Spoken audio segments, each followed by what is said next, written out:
기원전 이제 150년, 200년경에 이제 빠딴잘리는 이제 성자에 의해 쓰였다는 요가수트라에서 이제 사마디 즉 삼매에 대한 설명이 상세히 나오는데요. 어떻게 삼매 상태에 이르게 됩니까? 사실 그 요가 수트라에서 나오는 부분도 청정도론이라든가 아니면 이 윗바사나 명상 속에서 나오는 초선에서부터 사선까지 진행해 갈 때 어떤 구성 요소들이 있거든요. 체험 요소들이죠. 윗다까 윗자라, 삐띠, 에까가 찢다 에까가타, 수카 이렇게 5가지 이렇게 구성 요소를 얘기하는데 문자적 의미로 들어가면 윗다까 윗자라는 생각을 바탕으로 한 게 맞긴 맞아요.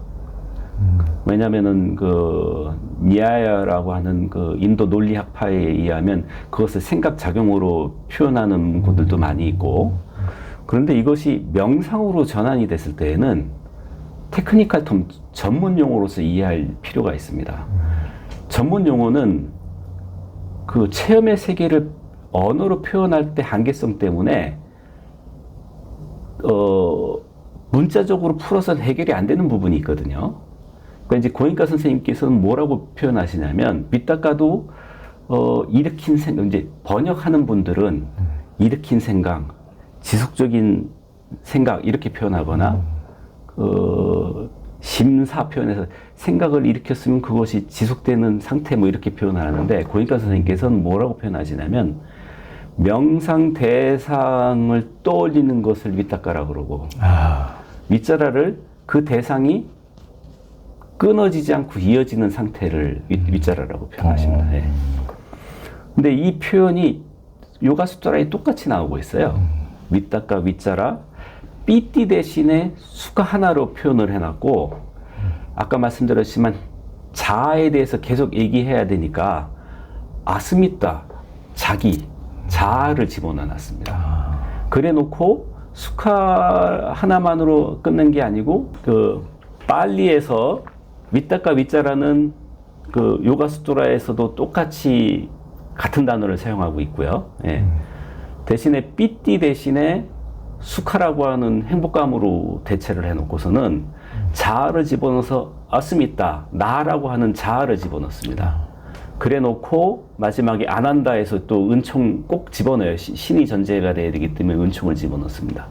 이렇게 대체된 거를 빼고는 명상을 하다 보면은 대상이 떠올라서 대상이 집중하려던 노력이 지속되다가 그것이 떨어져 나가면 그 희열이 느껴지고 희열이 떨어져 나가면 행복감이 남는 그 단계로 진행하게 되는데, 이게 이제 초선에 들 때의 이야기입니다. 그래서 그 요가 수트라에서도 이 초선에 드는 방법에 대한 설명이 있는데, 그 외에 그 유상삼매냐 무상삼매냐는 개념이 불교에서 얘기하는 거하고 요가에서 얘기하는 게 달라지는데, 지금 이 부분에 대해서 상세하게 들어가지 않겠습니다. 왜냐하면 너무나 개념화되다 보면 아마 이 그 유튜브 시청하시는 시청자들이 머리가 좀 복잡해질 것 같아요. 그래서 그 부분은 밀어놓고 삼매에 들어가기 위한 그 조건이 있습니다. 그거는 이제 윗바사나에서 말하는 조건인데요. 5가지 장애가 사라져야만 사마디에 들어갈 수 있습니다. 그 5가지 장애가 뭐냐면, 아까 까마에 대해서 나왔는데 까마 찬다, 감각적 쾌락, 이제 고인가 선생님 뭐든지 갈망으로 한마디로 표현하시는데 마음속에 갈망이, 그것도 감각적 쾌락과 연결된 갈망이 남아 있어서는 삼매에 들 수 없습니다. 또 하나는 비압바다, 마음에 혐오하는 마음이 있어서는 사마디에 들 수 없습니다. 티나밌다, 혼침이 일어나서도 사마디에 들 수가 없습니다. 한자로 혼침하니까 번역할 때 뭐 나태라고도 얘기하고 하는데 실제로는 졸린 거예요. 그러니까 의식이 완전히 잠에 안 빠지더라도 멍하거나 몽롱한 상태에 빠지는 단계에서는 사마디로 들 수가 없습니다. 성성해야 된다는 거죠. 네네네. 그리고 또 다음 게 위치키차, 의심입니다. 그러니까 이 의심이라고 하는 거는 시도 때도 없이 대상 없이 일어날 수가 있는데, 이 자기가 수행하고 있는 수행법에 대한 불신이 일어날 수도 있고 자기 자신에 대한 회의가 일어날 수도 있고 여러 가지 형태로 일어날 수 있는데 어떤 종류로든 의심이 일어나는 상태에서는 한마음 한뜻으로 몰입된 단계로 나갈 수가 없죠. 또 하나가 이제 웃다짜 꿋꿋자라고 해서 흔들리는 마음 상태입니다. 아하. 그러니까 마음이 계속해서 죽글듯이 끓고 있으면 고요한 상태로 나갈 수가 없습니다. 그렇죠. 이 흔들리는 상태가 심해지다 보면 이불킥처럼 내면에 반발이 올라오게 되고 어느새 자리를 박차고 일어날지도 모르게 됩니다. 그래서 이 5가지가 조금이라도 남아있는 상태에서는 삼매에 들 수 없다고 얘기합니다.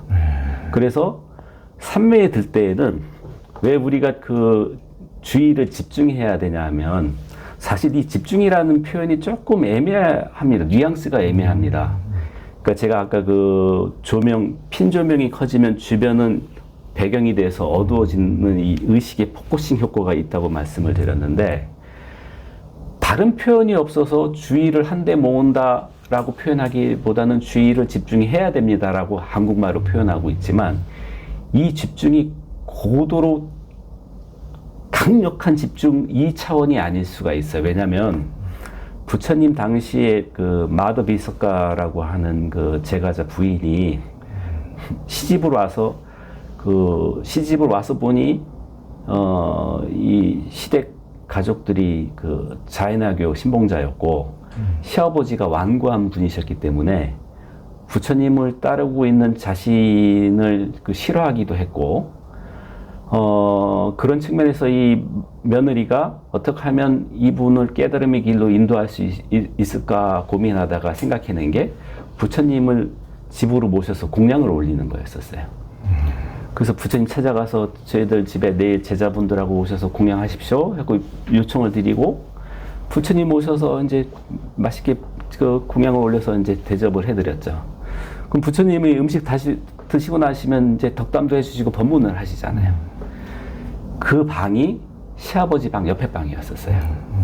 그 시아버지가 도대체 저작자가 뭐라고 얘기하는지 그 문간에 기동량을 이렇게 하고 듣고 있다가 소따빤나가 돼버려요. 수다원가가 성취가 돼버려요. 그러면 우리가 생각하는 정신 집중하면 확 뭐 하나의 뭐 잊혀지 그게 아니고 골똘하게 들을 수 있는 주의가 고요하게 집중된 상태. 그 정도의 집중력만 있어도 된다는 얘기가 됩니다. 고요하게 집중돼 있을 때 갈망이 일어나지 않고 혐오가 일어나지 않고 졸리지 않고 들뜨지 않고 의심이 없는 상태. 그거면은 충분하다는 얘기가 돼요. 네. 그러니까 우리가 자꾸 사실은 사마디가 필요 없을 수도 있습니다.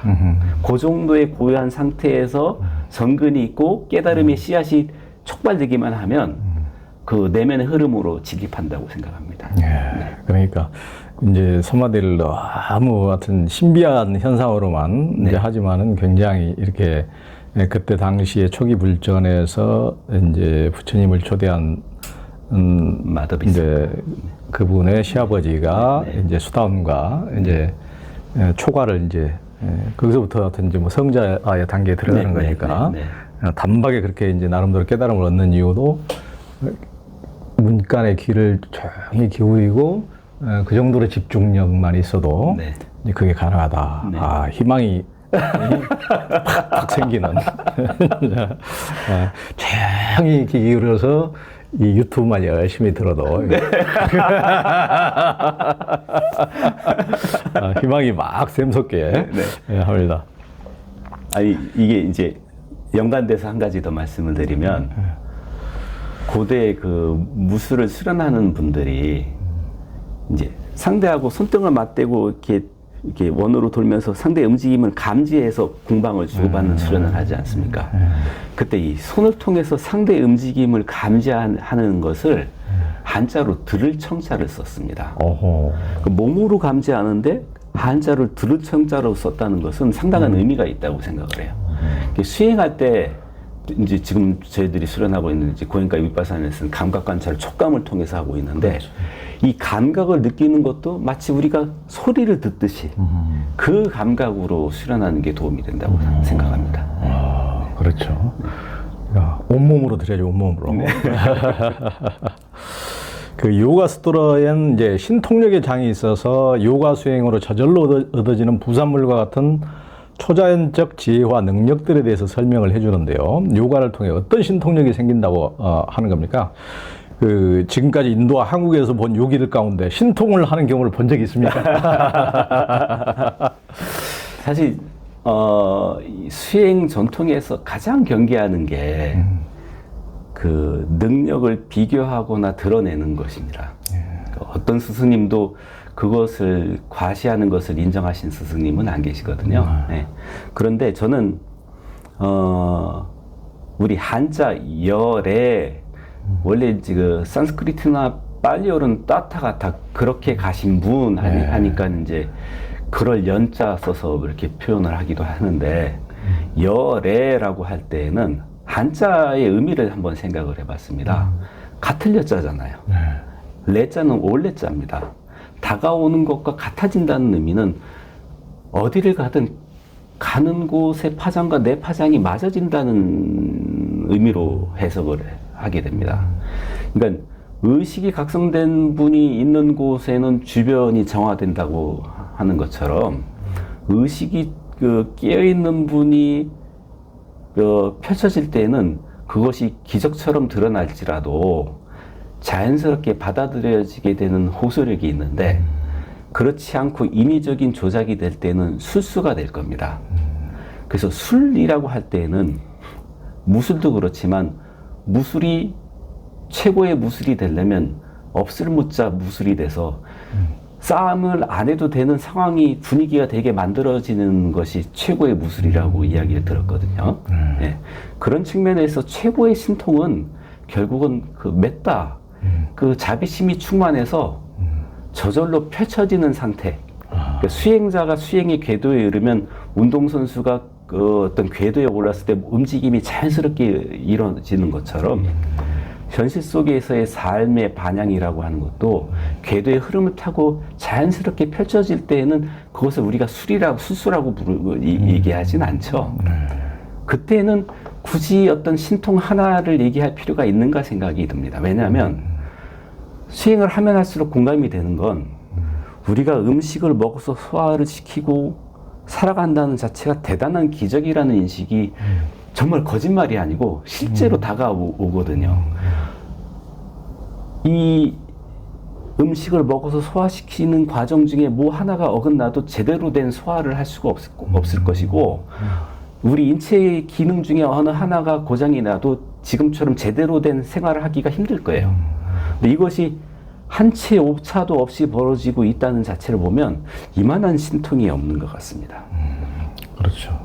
그러니까 굉장히 이제 기본적인 이제 말씀을 상식적인 말씀을 이제 해주셨는데 요가 스토리에 보면은 뭐 그 신통 뭐 성경책에 예수님이 뭐 보였던 신통 같은 경우를 요가를 이렇게 이제 수련하다 보면 그런 게 나타난다고 이제 요가 스토라에서 옛날에 그렇게 이제 제시해 놓고 있는데 그게 그러니까 뭐 예수의 기적을 본따서 요가 스토를 썼는지 요가 스토를 본따서 이제 기독교가 그것을 이제 모방해서 그렇게 했는지 이제 알 수가 없으로되 네. 그리고 뭐 저도 뭐 히말라야 이렇게 많이 순례를 하면은 뭐 그 옛날 티베트의 그 이제 티베트 사자에서를 쓰신 그 바드마 삼바바 같은 경우는 그냥 어디 히말라야 그 넓은 땅에 그분의 수행차가 아닌 곳이 없어요. 이걸 어떻게 옛날에 도로도 없고 비행기도 없었는데 이렇게 되게 다녔지 하실 정도로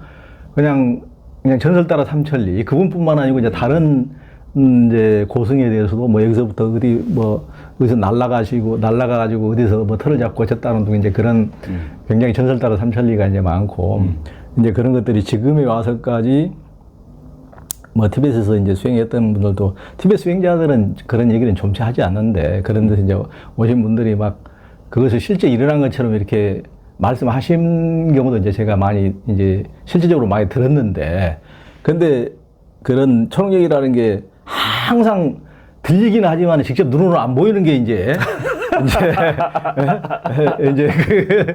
그 딜레마 아닙니까? 그러니까 무협지처럼 이제 그런 얘기를 통해서 이제 사람들을 현혹시키고 신비하게 뭔가 있는 것처럼 이런 식으로 현혹시킨 어떤 이제 무기로 이제 작동하는 경우가 많이 있고, 실제 요가를 가지고도 뭐 서양에서 이렇게 엄청나게 널리 알린 분 중에, 그런 분 중에 뭐 쉽다라고 그래가지고 막 그 공중부양한다, 난다 이런 걸로 그 하시는 분들이 굉장히 많이 있지 않습니까?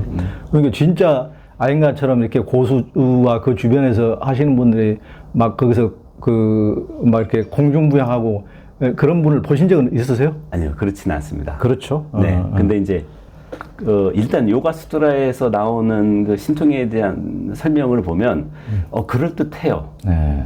제가 만약에 시간이 많으면 이거 이렇게 한번 해보면 될 것 같은데 하는 호기심이 들 정도로 설명이 되어 있는 부분이 있습니다. 이를테면 이 흙을, 땅의 요소를 가지고 이게 물이다라고 인식을 통해서 물렁물렁해서 흙 속으로 꺼진다든지, 물을 이게 견고한 흙이다 하고서는 땅처럼 걸어간다든지 이런 묘사들이 있는데, 요거는 우리가 똑같은 물은 물인데 이게 그 온도가 낮아져서 고체화가 되면 얼음으로 변했다가 온도가 높아져서 기체가 되면은 또 형태가 달라지지 않습니까? 그것처럼 수행이 깊어진 사람의 의식 속에서는 양자의 단계까지 내려갔던 게 아닌가 싶어요. 까이어 뷰어라고 해가지고 몸의 분자 구조 재배치도 하게 된다고 얘기를 하거든요. 그래서 경전 속에 나오는 이야기입니다만 몸을 뭐 벌레로 바꿨다든지 이런 이야기들도 나오고 있고, 불교 율장에 보면 목련존자, 목간연화가 그 문구멍의 틈을 통해서 빠져나가기도 하고 막 이런 얘기가 나오고 있고, 말 그대로 공중부양으로 그 아름들이 키 높은 나무에 올라가서 뭘 꺼내오는 내용들이 비일비재하게 나옵니다. 예. 그리고 우리한테는 도깨비지만 그들의 용어로는 약사, 약하 이렇게 얘기하는데, 숲속의 정령들하고 만나서 인간하고 주위에서 벌어졌던 스토리들도 비일비재하고요. 지금 우리가 현대에 와서 이 빌딩들이 들어서고 하니까 그만둔 도깨비들 다 어디 갔나 싶은 생각이 들 때가 있어요. 어렸을 때만 해도 주변에 어른들로부터 듣고 자랐던 그렇죠. 씨름하다가 그 다음날 보니까 빗자리 몽둥이였다든지 이런 얘기 듣고 자랐기 때문에. 근데 그게 뭐냐면은 우리 한 가지 측면으로는 우리 심성의 측면에는 물질도 함부로 하지 않고 영원히 깃들었다고 생각하는 그 겸손함의 비유로 이해할 수도 있겠지만, 누가 알겠습니까? 그 자연의 곳곳에 그런 영체들, 정령들이 있었다라고도 생각할 수가 있고, 현대화되면 현대화된 대로 또 다른 어떤 영체들이 있을 거라는 가정을 배제해야 된다고는 생각하지 않습니다. 우리가 함께 이 다차원적인 공간 속에서 함께 살고 있다고 하는데, 만약에 지금 비행기가 안 날아다니고 버스가, 자동차가 없다 그러면 축지법을 수련해야 될 필요가 있었겠죠. 공중부양을 수련해야 될 필요가 있었겠지만, 지금 단계에서는 시간이 남는다고 해도 굳이 그걸 그렇게 해야 될까? 내지는 지금 내 마음을 들여다보는 시간도 아까운데 그 공능을 익히기 위해서 해야 될 필요가 있을까라는 생각이 더 많이 이제 기울어져 있습니다. 그러니까 이제 전홍력이나 이런 것에도 신통력에 대해서도 율장이나 이런 데서도 나오는 부분도 의면이 있고, 이제 근현대 고승인 청화스님 같은 경우도 제대로 수행을 안 해서 그런지 제대로 수행을 한다면은 실제 그런 이제 신통력을 여기 나와줘야 된다. 우리가 그런 정도를 못하는 것은 그 정도까지 도달하지 못했기 때문이다. 이제 본인 자신도 그렇게 이제 도달하지 못했기 때문에 그렇다고 그렇게 말씀을 하셨는데도, 그런 것들이 대부분이 그런 저도 참 숱하게 많이 돌아다녀 봤지만 제 눈으로 그런 것을 직접 본 적이 없기 때문에, 그런 것들은 항상 무협지 속에서만 존재하는, 사람들이 현혹하는 이런 걸로 많이 존재하기 때문에, 그런데 현혹되기 시작하면은 정말 진실한 수행을 하기가 어려워진다. 이제 이런 생각이 이제 많이. 그리고 또 한 가지는 저는 정말 큰 신통, 제가 경험한 큰 신통 하나는 고인과 선생님의 메따였습니다. 제가 불만이 가득 차서 선생님한테 들이대듯이 찾아간 적이 있었는데 그분하고 이야기하고 나올 때는 하나도 마음의 꺼리낌도 없고 기억도 나지 않고 그냥 속이 말랑말랑한 애기처럼 돼서 나오는 경험을 했거든요. 다른 생각이 아예 나질 않았습니다. 그만한 신통이 없다는 생각이 들었습니다, 그때.